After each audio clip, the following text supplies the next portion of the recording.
All right, what's going on, everybody? I'm sick today, but I'm going to battle through it.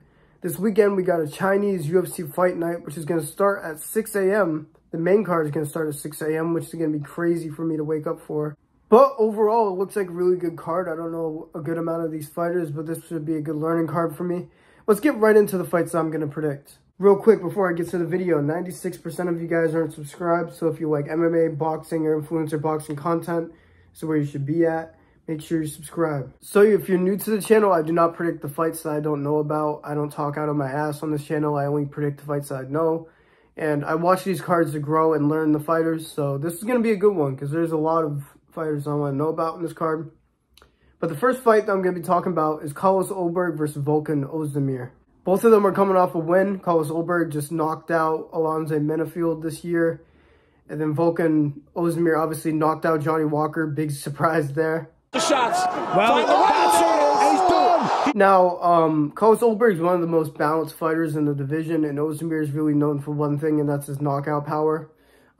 This could be a fraud check for Carlos Ulberg, don't get me wrong, but I just feel like Carlos Ulberg is way more balanced than Volkan Oezdemir.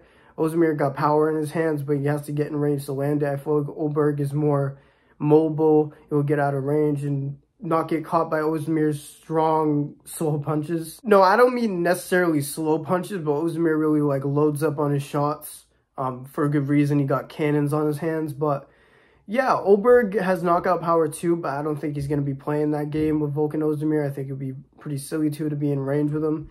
He could fight him at a distance and win, but I think it's more likely we get a submission here from Ulberg. He's very balanced, so I'm going to say Carlos Ulberg submits Volkan Oezdemir in the third round. Again, this could be a fraud check. I wouldn't be necessarily surprised. Ulberg could get shinned here, but I feel more confident about Ulberg getting the submission win in round 3. All right, the next fight that I'm going to be talking about is Wang Cong versus Gabriela Fernandez. So Wang Cong is a huge prospect for women. The first time I've really seen a woman have true entertainment value in the UFC, no offense. But she seems like an actual superstar. Some people think the Joker thing is cringe, but I guess she's doing something to stand out.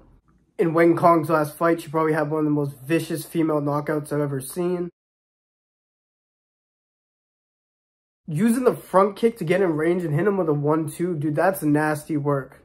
That is actual nasty work. I'm very excited to see her fight again. Gabriela Fernandez has only won by decision in her career. Wang Cong has one other fight on the record for some reason, and it is a submission win, so she could do it all, supposedly. So, well, hopefully it's a knockout, because that's what really shoots her to the next level. Yeah, Gabriela Fernandez is not going to go to decision with a fighter like Wang Cong. I think Wang Cong knocks out Gabriela Fernandez in the first round, and I say that this really explodes her into being a superstar right away. And I think this is a very important performance. If she loses here, it'll be very bad, but I don't think Gabriela Fernandez has the finishing ability to compete with Wang Cong. I think she's going to get knocked out. All right, next, because I don't know the co-main event, I'm sorry. I apologize for that. But next is Petr Yan versus Figueiredo. Now, these are some of the most powerful, smaller guys in the UFC. Like, pound for pound power, they're probably some of the most powerful guys in UFC. Both have cannons on their hands.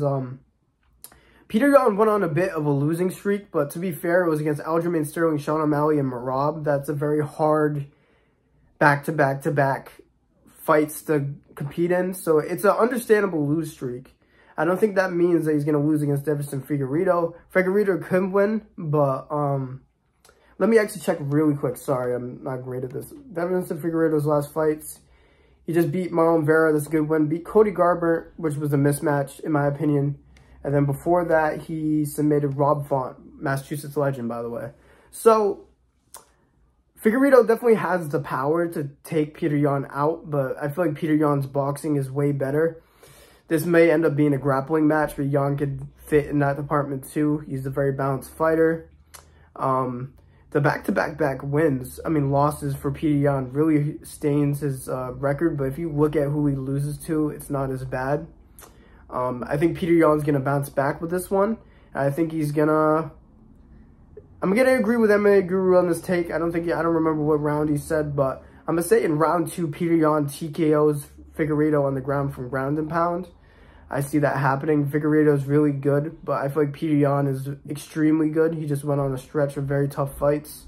I don't necessarily know where this is going to place either of these fighters if they win. I don't know if this is technically a title eliminator. Because you can probably give either of these guys Merab after this, but because Sean O'Malley's... I've seen rumors that Sean O'Malley's going to get the rematch right away, but I don't think it's going to happen. I think him versus Sandhagen's more likely in the future. And then maybe the winner, Petr Yan Figueiredo, faces the winner of Sean O'Malley versus Sandhagen. I don't know.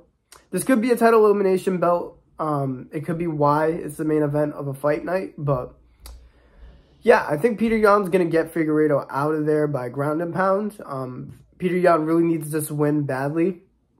It should be a tough fight. Petr Yan only faces tough competition, but I think he could get it done this time. If he loses, even though it's against tough comp again, it's going to be rough for him. He will be 17-6 after that, which is just not a good look, knowing how dominant he was at first in the UFC. Really thought it was a true test for Sean O'Malley, but Sean O'Malley obviously lost to Merab.